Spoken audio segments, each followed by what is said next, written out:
Good morning. कैसे हो?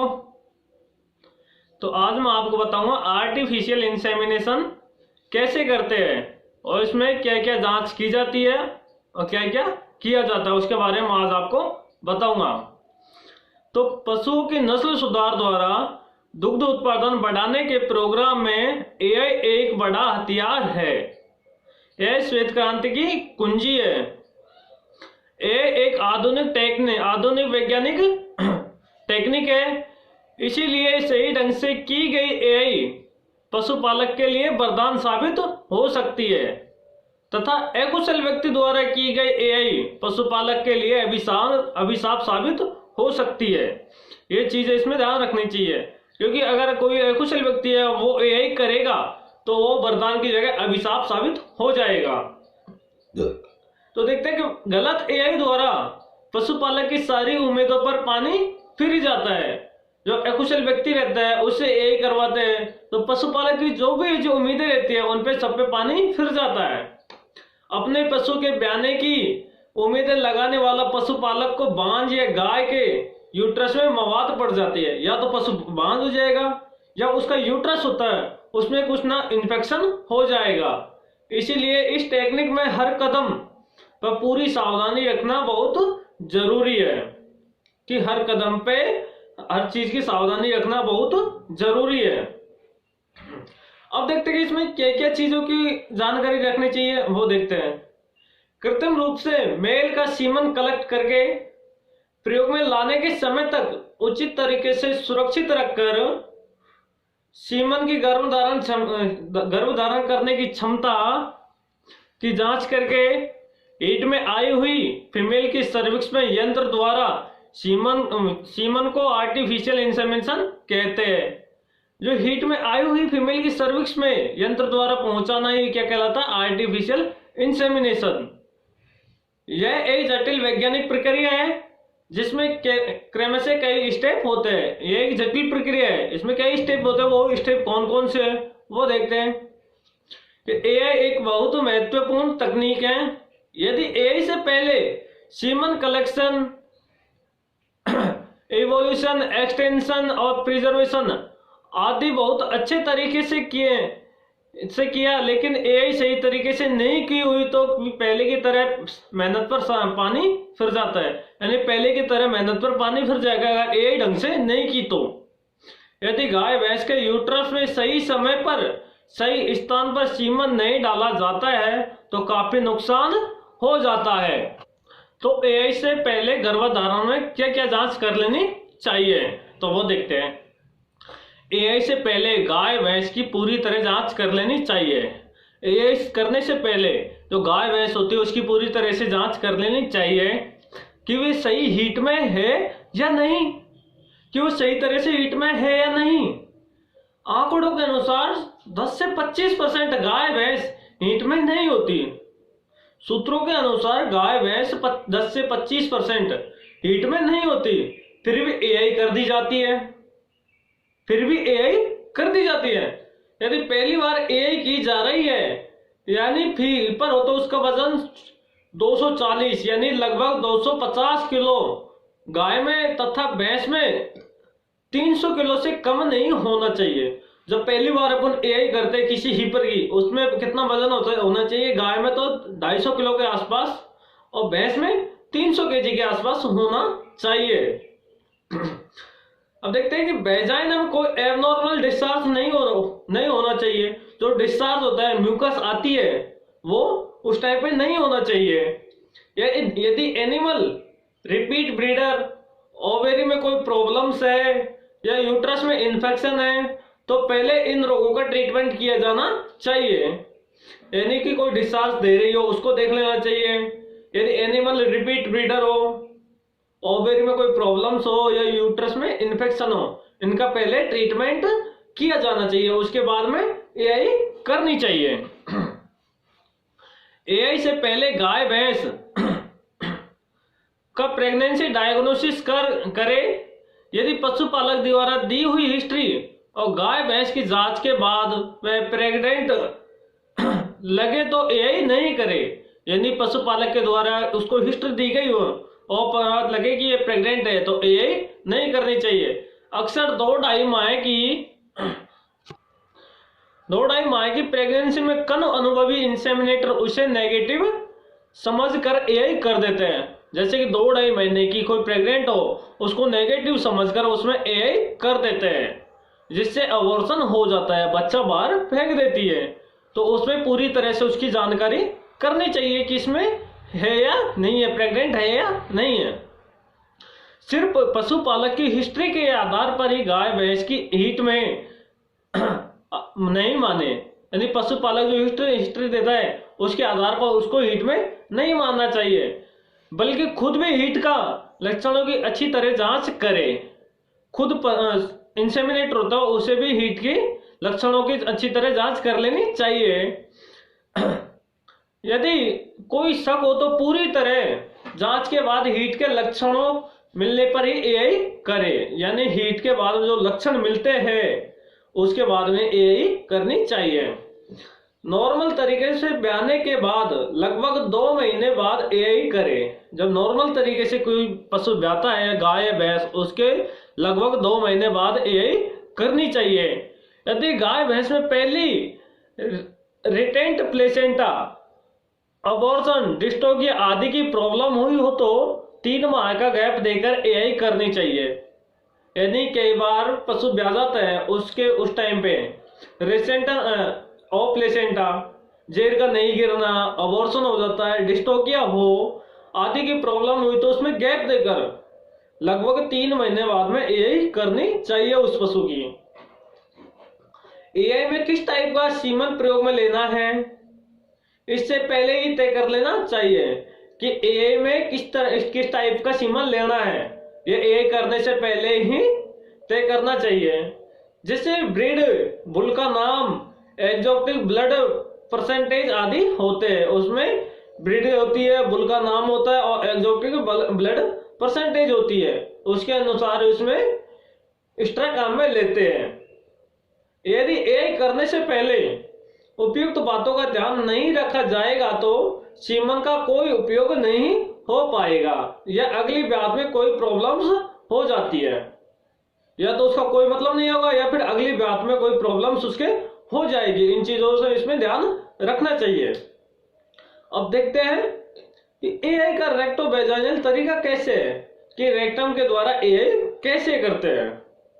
ये सबसे इंपॉर्टेंट बातें हैं, इन पे ध्यान रखना चाहिए।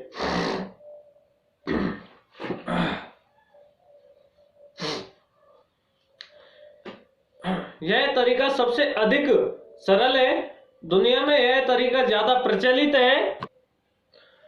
इसे विशेषज्ञों के द्वारा विशेष ट्रेनिंग लेकर टेक्नीशियन या वर्कर भी कर सकता है। जो विशेष ट्रेनिंग होते हैं उनसे टेक्नीशियन ने ट्रेनिंग लेकर के इस काम को वर्कर भी कर सकते हैं, जिससे फीमेल जननांगों के बेसिक नॉलेज हो। जिससे जो फीमेल जननांग होते हैं उनकी बेसिक नॉलेज होनी चाहिए। इसके बाद लगातार काम करने से तथा अनुभव से कुशलता बढ़ जाती है, यानी लगातार फिर काम करते हैं उससे कुशलता और अनुभव बढ़ जाता है। गाय भैंस में एआई खड़ी अवस्था में की जाती है। ये देख लेना सबसे पहली बात कि गाय भैंस में एआई खड़ी अवस्था में की जाती है।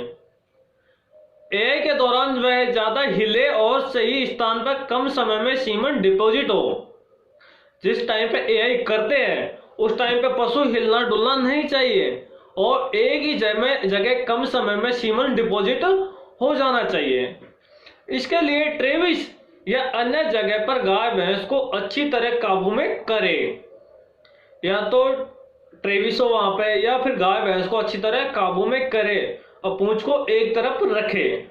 जो पशु की पूंछ होती है उसको एक तरफ कर ले, क्योंकि वो बार बार में हिलाए डुलाए नहीं। एआई के दौरान इंसेमिनेटर खुद व गाय या भैंस की सुरक्षा का ध्यान रखे। जिस टाइम पे एआई करते हैं उस टाइम पे इंसेमिनेटर गाय भैंस और खुद की स्वयं की देखभाल सुरक्षा रखनी चाहिए। एआई बहुत ही शांत व सहज माहौल में की जानी चाहिए। एआई बिल्कुल शांत और सहज माहौल में की जानी चाहिए, या नहीं कि कहीं भीड़ भड़ाक हो, वहां नहीं होगा, क्योंकि वहां पशु चिमक जाएगा। गाय भैंस को कंट्रोल करने के लिए ज्यादा लोगों की भीड़ तथा बार बार ताकत का इस्तेमाल करना ठीक नहीं है। गाय भैंस की जब एआई करते हैं उस टाइम में ज्यादा भीड़ नहीं होनी चाहिए और ज्यादा ताकत का इस्तेमाल नहीं करना चाहिए। इससे गर्भ धारण की संभावना कम होती है, इससे प्रेग्नेंट होने की संभावना कम होती है। इंसेमिनेटर गमबूट पहने तथा लेफ्ट हैंड में रबर स्लिप पहने। इस हाथ में रबर स्लिप पहने और उसे कोई चिकना लुब्रिकेट लगाकर या साबुन व पानी से चिकना करे। जो इस हाथ में स्लिप पहनते हैं उसमें साबुन या कोई चिकना पदार्थ लगा लेना चाहिए। उससे क्या होता है कि रेक्टम में हाथ आसानी से चला जाता है। चाहे आप लेफ्ट या राइट हैंड के आदी हो, लेकिन आप हमेशा लेफ्ट हैंड ही रेक्टम में डालें। चाहे आप राइट हैंड आदी हो, लेकिन हमेशा लेफ्ट हैंड ही रेक्टम में डालना चाहिए, ये वाला हाथ। और राइट हैंड से एआई गन को पकड़े और इस हाथ से एआई गन को पकड़े। गाय भैंस को एब्डोमिनल कैविटी में रूमन लेफ्ट साइड में होता है। जो गाय भैंस की एब्डोमिनल कैविटी होती है उसमें रूमन कौन सी साइड में होता है? लेफ्ट साइड में होता है। और रिप्रोडक्टिव ऑर्गन्स हल्के राइट साइड में खिसके हुए होते हैं। जो रिप्रोडक्टिव ऑर्गन्स होते हैं वो हल्के राइट साइड में खिसके हुए होते हैं। इसीलिए लेफ्ट हैंड रेक्टम में डालने पर ऑर्गन्स आसानी से पकड़ में आ जाते हैं। जो इस हाथ से अपन हाथ देते हैं रेक्टम में, इससे क्या होता है कि ऑर्गन्स होते हैं वो आसानी से पकड़ में आ जाते हैं। और एनिमल के रेक्टम में अचानक हाथ नहीं डाले, क्योंकि इससे एनिमल विदक जाता है। तो उसमें हाथ बिल्कुल नॉर्मल तरीके से उसकी रेक्टम होती है उसकी मालिश करके हाथ घुमा के जब जाके उसमें हाथ डालना चाहिए। सबसे पहले उसे पुचकारने की आवाज निकाले। पशु को पुचकारने की आवाज निकाले, 2 शब्द बोले तथा पुट्ठों पर 2 थाप मारे यानी थपथपाए। वल्वर लिप्स को छुए, जो वल्वर उसके लिप्स होते हैं उनको छूना चाहिए। राइट हैंड से पूंछ को हल्का ऊपर उठाए तथा चिकनी की हुई अंगुलियों से रेक्टम की मालिश करे। जो चिकनी की हुई अंगुली होते हैं ये वाली, उनसे रेक्टम की मालिश करनी चाहिए। ऐसा करने से एनिमल के व्यवहार में कॉर्पोरेशन तैयार हो जाता है।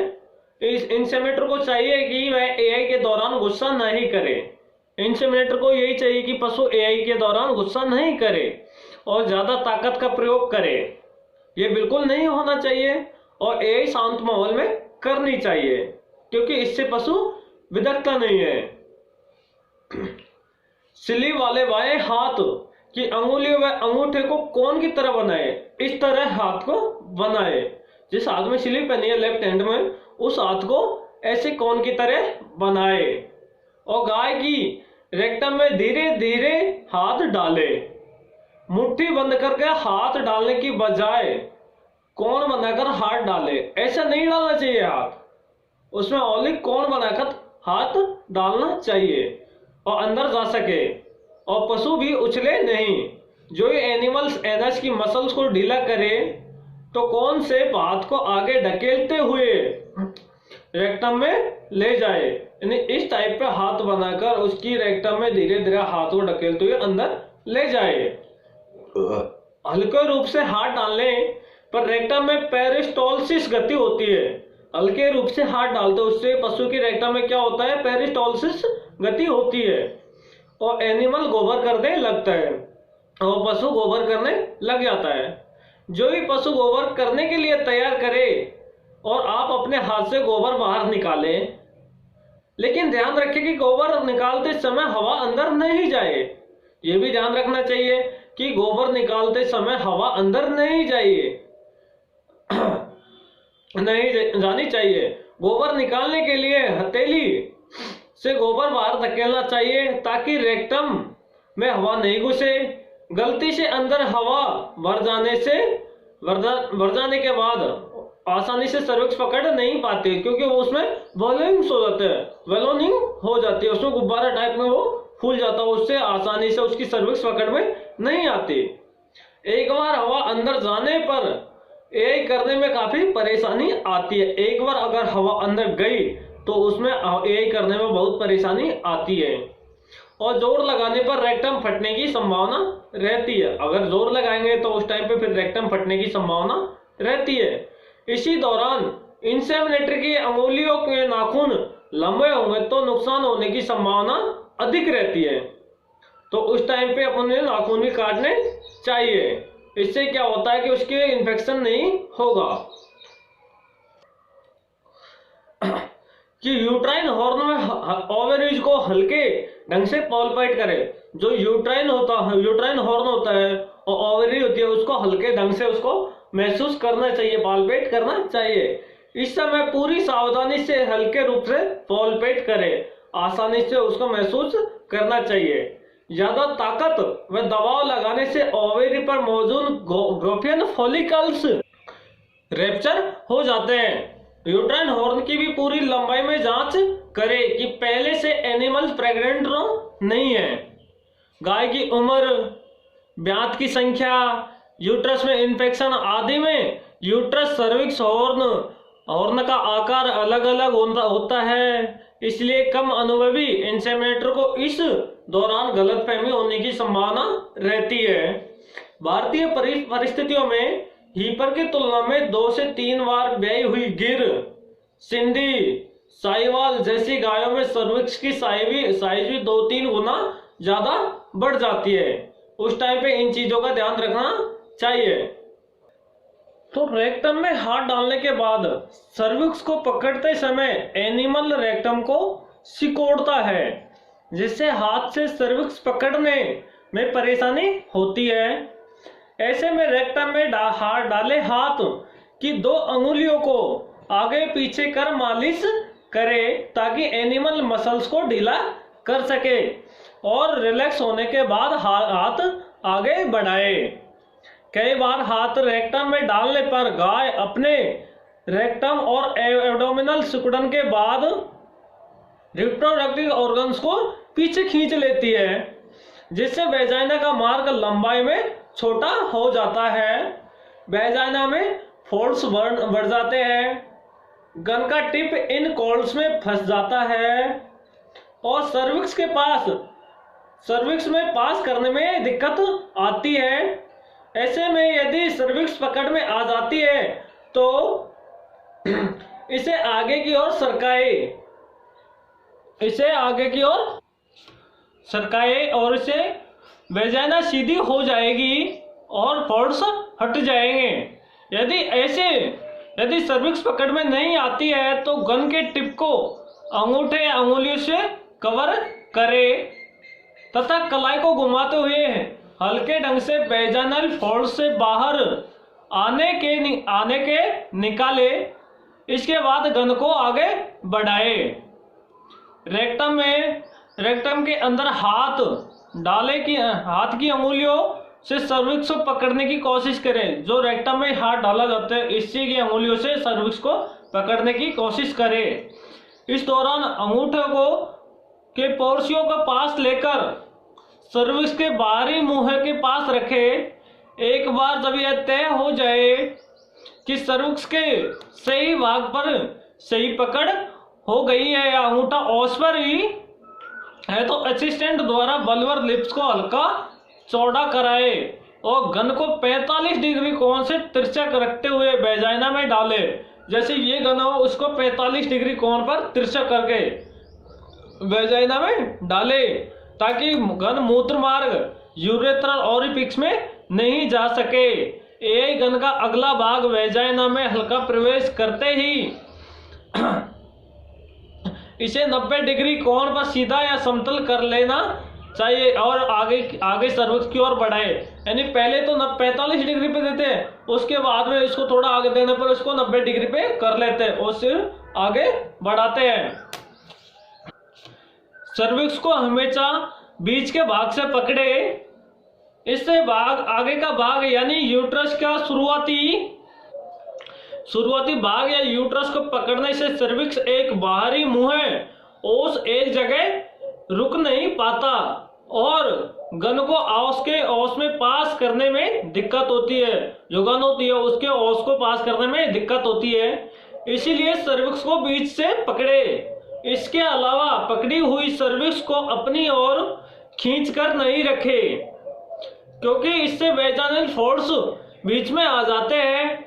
इसीलिए गन पास कराने से पहले सर्विक्स को आगे की ओर खींचकर रखे तथा ओस में गन पास कराने के बाद सर्विक्स को अपनी ओर खींचकर गन को आगे की ओर बढ़ाए। हमेशा यह ध्यान रखें कि गन का अगला सिरा कहाँ है।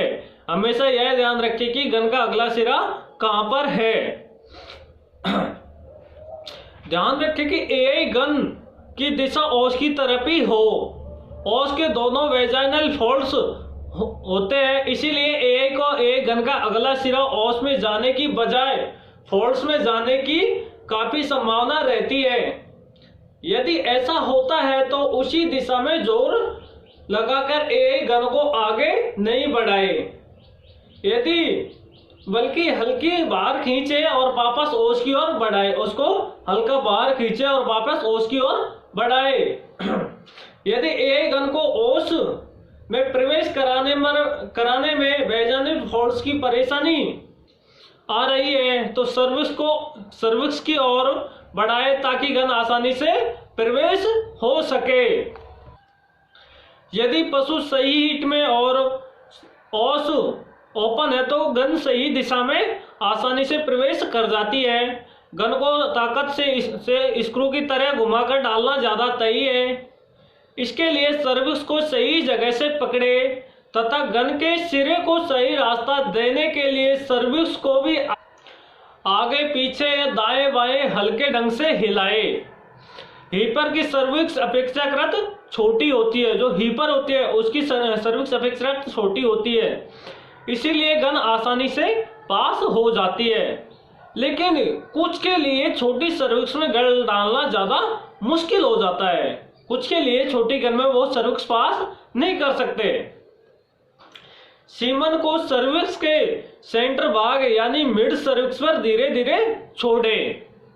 मिड सर्विक्स से हल्का सा आगे सर्विक्स के 2/3 लंबाई या यूट्रस की शुरुआती में भी सीमन छोड़ सकते हैं, लेकिन विशेषज्ञों का अनुसार मिड सर्विक्स में सीमन छोड़ना ज्यादा उचित रहता है। यह भाग स्पर्म की सक्रियता को बढ़ाता है। जो स्पर्म की सक्रियता होती है उसको बढ़ाता है। कौन सा भाग? Mid cervix. और ओवम से फर्टिलाइजेशन की संभावना बढ़ती है। जो ओवम होता है उससे फर्टिलाइजेशन की संभावना बढ़ती है। कुछ विशेषज्ञों के अनुसार मिड सर्विक्स के आगे या यूट्रस की शुरुआत में सीमन डालने की बजाय मिड सर्विक्स डालने पर गर्भधारण की संभावना अधिक रहती है। मिड सर्विक्स का म्यूकस भी इन्फेक्शन को रोकने में मदद करता है। जो मिड सर्विक्स का म्यूकस होता है वो इन्फेक्शन को रोकने में बहुत मदद करता है।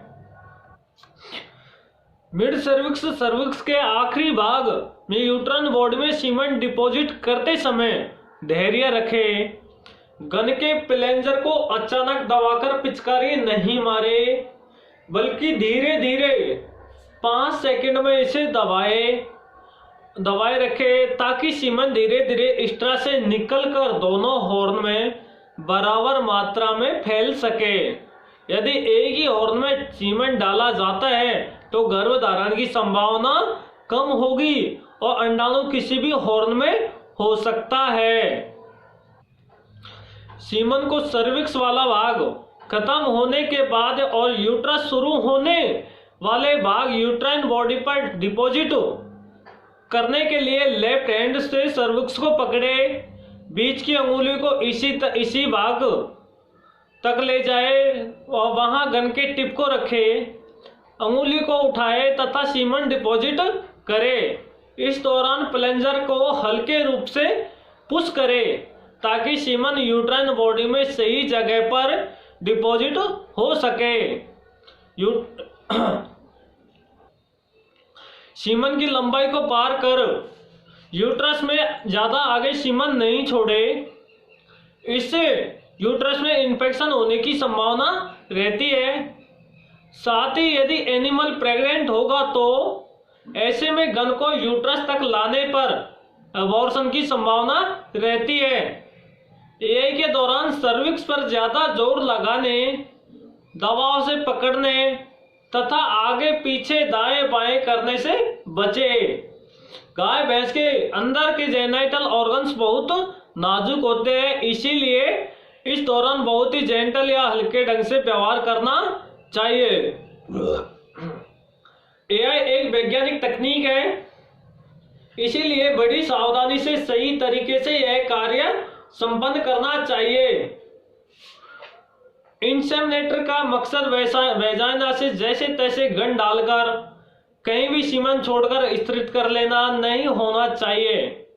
पशु के प्रति दया भाव, पशुपालक को आर्थिक लाभ पहुंचाने तथा इस राष्ट्रीय कार्यक्रम को सफल करने का उद्देश्य भी जरूर होना चाहिए। एआई के बाद बुल के सीमन तथा गाय भैंस की सारी जानकारियां नोट करनी चाहिए, जैसे हीट की हिस्ट्री, सीमन की जानकारी, ब्रीड, बुल की पहचान, सीमन स्टेशन का नाम, सीमन कलेक्ट करने का समय, एक्स्ट्रा का batch number, semen quality report तथा पशुपालक की जानकारी आदि की हिस्ट्री रखनी चाहिए। आदि जानकारियां नोट करनी। पशुपालक ध्यान रखे, एआई के बाद पशुपालक को भी पूरी जानकारी नोट करनी चाहिए कि वह अगली अनुमानित हीट की तारीख के प्रति जागरूक रहे। यदि वापस अगले माह हीट में आती है तो जांच कराए, यदि हीट में नहीं आती है तो 2-3 माह पर प्रेगनेंसी डायग्नोसिस करा ले, ताकि प्रेग्नेंट होने पर आगे का रखरखाव अच्छी तरह कर सके। यदि गाय भैंस प्रेग्नेंट नहीं होती है तो पूरी जांच कराए तथा कोई रोग होने पर उससे पहले उसका ट्रीटमेंट करा ले और वापस एआई करानी चाहिए। कई बार पशुपालक को पता नहीं चल पाता और शुरुआती महीनों में अबॉर्शन हो जाता है, इसकी भी जांच करा लेनी चाहिए। कभी कभी 2-2.5 महीने की प्रेगनेंसी के बावजूद भी गलती से एआई कर ली जाती है, तो ऐसी स्थिति में भी अबॉर्शन होने की संभावना रहती है।